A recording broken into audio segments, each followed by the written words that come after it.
Hey there, cats and kitties. I am the Blues Man, Johnny Blues, and with this video, we'll be discussing my thoughts on episode 10 of the anime series Grimgar, Fantasy and Ash. And if I had some kind of really clever software editing capabilities, I might have taken one of my older videos where I've been talking about the series and been very scathing with my, sort of criticisms of it and everything, dedicating almost 20-minute videos, episode after episode, talking about the problems I'm having with the series.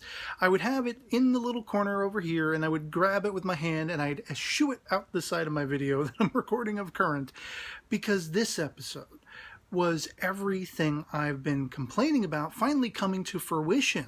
The things that I felt were lacking in the characterization, the interpersonal connectivity, the actually trying to get to know each other and converse with each other, and actually seeing there is some level of remorse and guilt on Haruhiro's part for all the lives they've been taking, from the goblins to now the kobolds, down inside this, cavernous, multi-leveled dungeon, for lack of a better term. All of that stuff is reflected utmost in this episode to the pinnacle of what I have been complaining about. There's been, at least for my own tastes, a stunning lack of characterization and growth and depth between all of these characters. And we have that on display in this episode. This was like, I wish this was episode 2 or 3 of the series. I wish it didn't have to take 9 episodes, 10 episodes to get to this point, to get to this level of familiarity between the characters, so much so that they would start trying to communicate with each other. And we see Haruhiro trying to take on the leadership role. He doesn't even feel like he's befitting of it. He's still feeling the resounding loss of Minato. And that, to me, it's like an uphill battle for him personally, and it is causing some conflict, especially between him and Ranta. And Ranta, for his part, I like that he just lays down the brass tacks. I'm not in it to be a chummy group. I'm just pulling my own weight, and I'm doing this for myself, to help myself survive. I don't want to pretend to be friends with you people who I really have nothing in common with. These are elements I wish we would have had very early on in the series. Very much did these characters just get sidled into this, framework of having to fend for their lives and do all this stuff. And that's been my go-to complaint, that I didn't feel like they were familiar enough with each other or really very vocal about who they were as people, as characters, for me to, sort of gravitate toward them or sympathize with them. Very much was it just, we're thrown into this scenario, and it's survive, battle, figure that out, and all that kind of stuff. And we didn't get moments like we had in this episode. And we had multiple moments like this from Haru, as I say, feeling sort of guilt and remorse for taking out these very lesser kobolds. We find out there are multiple tiers to go alongside with the multiple tiers in the dungeon that is these caves that they are now, going into and battling it out. But the lesser kobolds, he's almost grieving over having to take the lives of these creatures who at first they just kind of look like maybe they're wild creatures. But once again, through the course of this episode, are we seeing they have farmlands? They have what might be pups, or at least farm animals, and all this kind of stuff. They are intellectual creatures. There should be a level of, well, is there any way to create peace? Can we talk to them? It's like that's the furthest thing from anyone's mind. It's just go in and attack and survive and reap whatever valuables these creatures have for our own devices and learning our own new spells and all that kind of stuff. And I like some of that minutia of these new spells and what they're able to do, the idea of, casting a shadow and keeping a creature stuck in place and all that kind of stuff, seeing Haru's own power. I don't know if we have a name for it as yet, but he doesn't seem to know exactly what it is. But he's able to almost freeze time in a sense, or slow time down and follow the course of where he needs to strike. And if he does so in the momentum of that moment, he's able to make a lethal blow and all this kind of stuff. The magics they can use and all these abilities. I mean, Aranta was the one at the start of the episode who he couldn't quite nail down whatever ability he was trying to cast there for a minute. He's like getting chased by a kobold. And you have Haru just sitting there like, need help?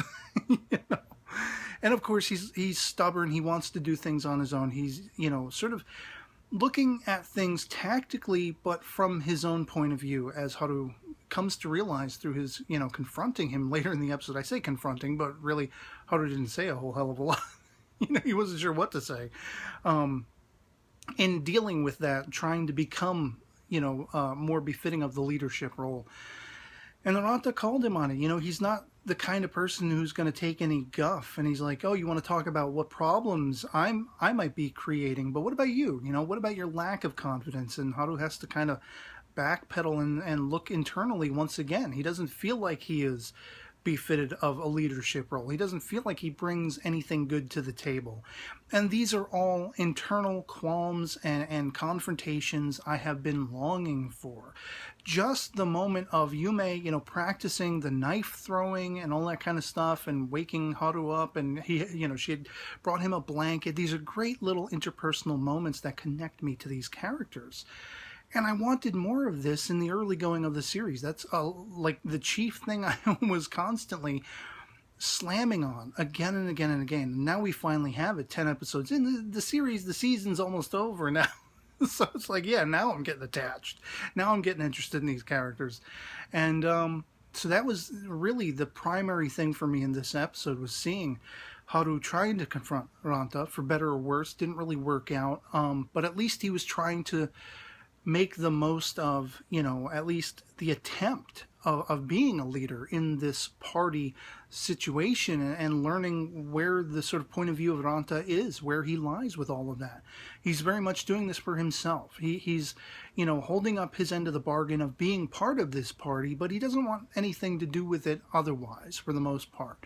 And, there is some question, does that have to do with, the lack of Monato's leadership? And I like that Haru was brought to the point of questioning, do we let him slide? Do we just let him be who he is? And he's just part of our party. Do we kick him out? What would Monato have done? All this kind of stuff.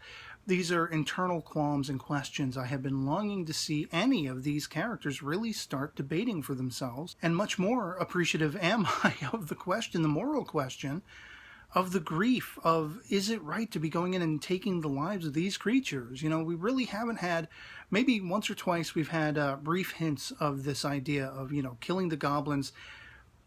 Should we be doing something different? Is it really okay for us to be murdering these goblins? And here in this episode, more so than ever, I mean, it goes on for a little while, a few minutes there, where Haru's like, look at Aranta. He's going in and he's stealing the, the chalice or whatever the hell it was called, the nose ring of one of the kobolds, and just rips it out of him. And, Haru has to settle for himself, resign himself to the fact that whether we take them out carefully and show respect, or whether we just rip them out and without any respect, it's the same ending, to the entire scenario. We've still come in here. We've trespassed on these creatures' sort of livelihoods and living stables, whatever you want to call it, and we've taken them out. We've fought and murdered them, and there has to be some level of questioning that. Why is that the case? Shouldn't we conduct ourselves better? Even if that is the form and function of what we're meant to do in this world,